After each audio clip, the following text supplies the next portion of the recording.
Good morning, folks. I know I told you yesterday that I probably wouldn't be able to get on this weekend, but we got a lot of the stuff completed yesterday that I needed to do. And so today I've got a free day. So I've ordered some meats and some vegetables. So I'm going to be making some beef stew in my jars because I'm out. And as I was sterilizing my jars, I noticed that I have a jar that has a nick on it. Now, those of you who don't know anything about canning, this is what I like to call the death spot. And the reason I call that is if I was to fill this jar with food and pressure can it and everything else and then put it on my shelf, that little nick would let air into the jar and you would end up having botulism set up inside the jar. Never use a jar that has a nick on it like that. Okay? Now, I could use this jar for like salt or sugar. Okay? Because that doesn't really require a completely airtight seal. So, that's what this jar, I'm going to put a mark on this jar so I know not to use this jar for anything but like salt and sugar. You also, when you're canning, you want to sterilize your jars. Now, how you sterilize your jars is your business. What I do is I take them off the counter here. I put them on a cookie sheet and I put them in the oven. And I let them sit in the oven for 30 minutes on 350. And then I wait, turn the oven off, let them cool down, and then they are ready to go, right? Now, they've already been washed and cleaned, obviously. I even do this with jars that I get from the store. Okay, so I get the jars from the store, I wash them, right? And I can't say this enough. As a truck driver, I'm telling you that the jars need to be washed, okay? Because some of these manufacturers that you go to do not have very clean facilities. So you want to wash your jars when you get them, right before you're going to use them. Then you want to sterilize them, and you can sterilize them either by putting them in boiling water, for a few minutes, or like I do it, I put them in the oven for about 30 minutes on 350, and then take them out and let them cool. Now, what I use to take them out is I use my canning set. Okay, so I got this I keep everything in the box because it keeps it easy for me to find, right? And it's going to come with all of these items that you're going to need in order to move these hot jars. Now, what I'm going to be making today, I'm going to be using my All-American pressure canner, okay? And as you see, I have it on a hot plate. Now, the reason I have this on this commercial grade hot plate is because I have a glass top stove.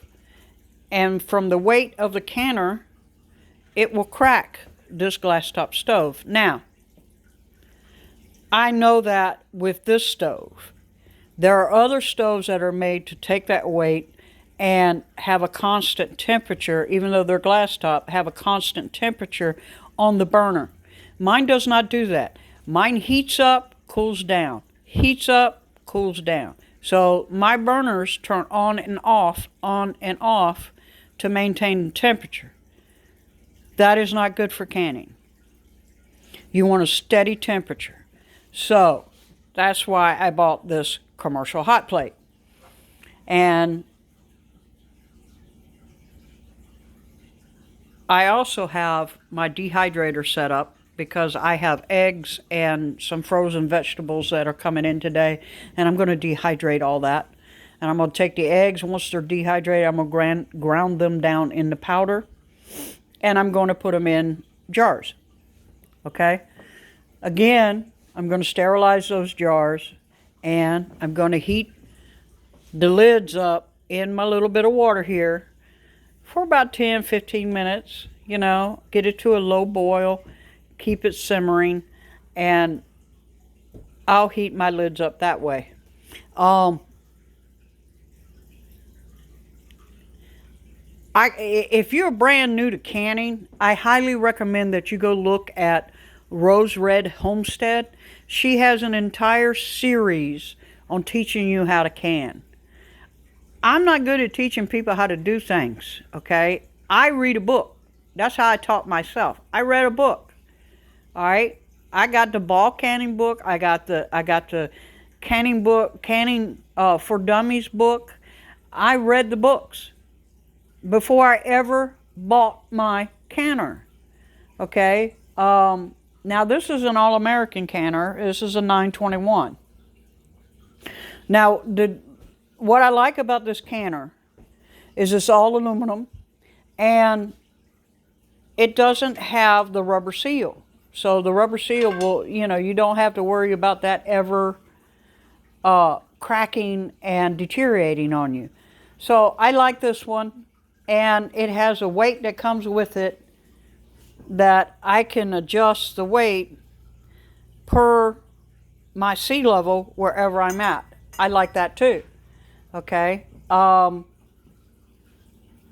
I had a Presto, but unfortunately, after about 6 months of using the Presto, the bottom got concave. So that's no longer good for pressure canning. It's good for water bath canning, but it's not good for pressure canning. So the difference between water bath canning and pressure canning is water bath canning is basically you're putting the jars in the water, boiling water. You're slowly bringing, you put your jars in with the water, you slowly bring it up to boil, and you do a rolling boil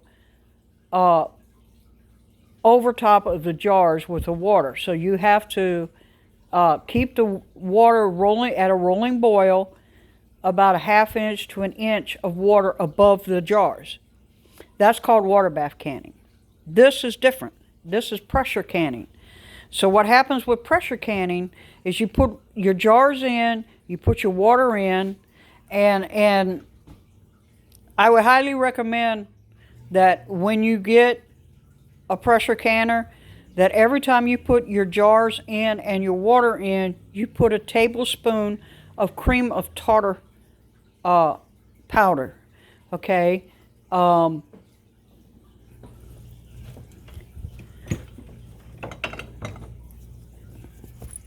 This right here. Okay? I use McCormick. I like McCormick. You put a tablespoon of that into your canner. Okay? And what that helps with is, as you can see, you see this like black line? That's oxidation from the pressure and the food and cooking at high temperature. So what this does is you have water in here, and normally the water line is about right here. As you can see, it's like a line there. And it builds pressure up in here.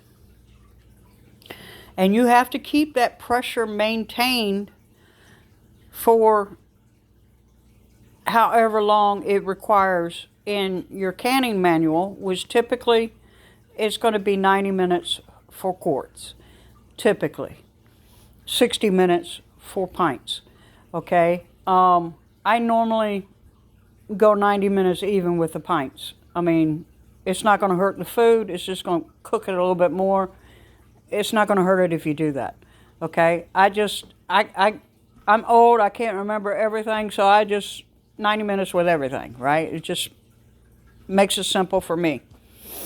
But this one has latches that you latch down the lid, and you have to put like Vaseline or oil, cooking oil, or something of that nature around this, because what this does is it vacuum seals. And I can tell you from having used this canner many times that when it vacuum seals, if you don't have that oil around there, you're going to have a heck of a time getting that lid off. Okay? But that's what I'm going to do today. I kind of just figured I got time. I'm out of beef stew, so I order the things to make beef stew. So that's what I'm going to do today. So the biggest thing is to make sure that your area where your jars are at and where you're preparing your food, you want to try and make sure that's as clean as possible. I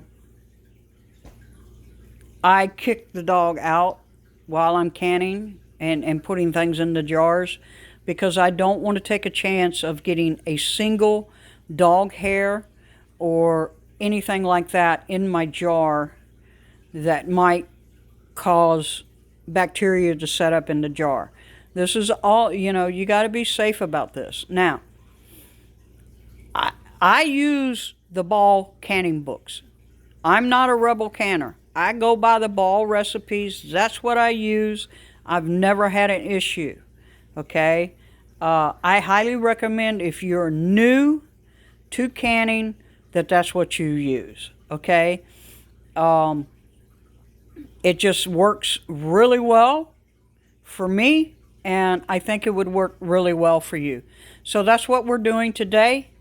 And we're going to go mark this jar, and we're going to wait on our stuff to get here so that we can do our little canning session. And I'm going to get my eggs and everything ready to go to put in the dehydrator and get that going. And we're just going to kind of hang out in the kitchen today. Bicycle.